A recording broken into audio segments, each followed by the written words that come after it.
Tayo po sa panahon po natin ngayon, pagdating po ng araw po ng linggo, pahinga, namamahinga. Merong hindi namamahinga, at po linggo ay nagtatrabaho, gumagawa. Pag minsan nga po may mga salita po, ang mga tao, busy. Busy-busyhan. Kaya nga po kahit walang pasok, pasensya na, busy. Kahit nga po sa araw ng Sabado, busy.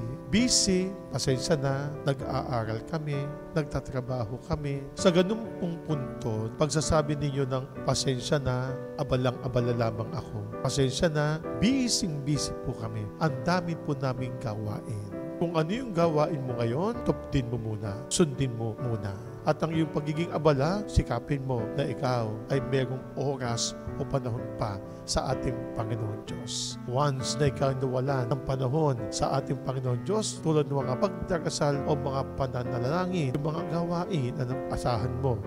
O kaya pa'y huwag ka nang umasa, na mayroong darating sa iyong biyayang iyong hinihingi. Huwag tayong maghihinawa sa mga pagtawag natin sa ating Panginoon Diyos, sa mga pagdarasal.